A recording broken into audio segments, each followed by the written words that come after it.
अब पछताए क्या होत जब चिड़िया चुग गई खेत। ये दोहा कोई ऐसे देखा जाए तो कोई खेत चुगने के लिए नहीं है। संत कबीरदास जी का ये दोहा, ये जब व्यक्ति अंत समय आ जाता है तेरी मेरी करने में, जब मनुष्य जीवन का जो मेन उद्देश्य होता है कि हम हमारा जीवन चलाते हुए ईश्वर को जानें, ईश्वर की अनुभूति करें, लेकिन इंसान पूरा जीवन तेरा मेरी में इधर उधर के झमेले में खपा देता है। और जब हमारा एड्रेस ठिकाना यमराज ढूंढने लग जाते हैं, तब हमें ये याद आता है कि अरे सारा जीवन तो चला गया। तब ये दोहा काम करता है कि अब पछताए क्या होत जब चिड़िया चुग गई खेत।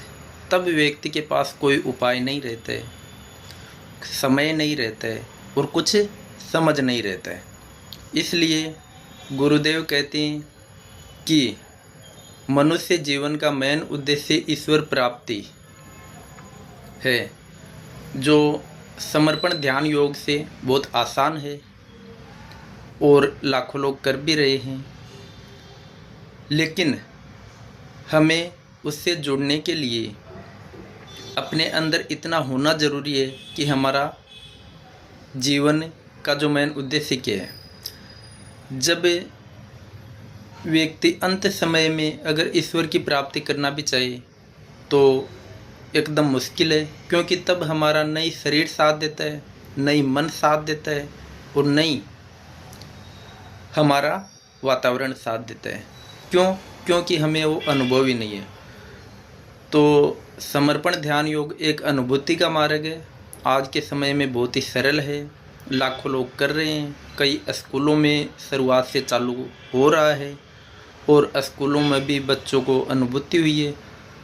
तो जब लास्ट में पछताना ना पड़े, इसलिए हम सब इस समर्पण ध्यान योग से जुड़ें और अपने जीवन का उद्देश्य पूर्ण करें। इसी के साथ आपको दिखाते हैं गुरुदेव का ये ग्रंथ है।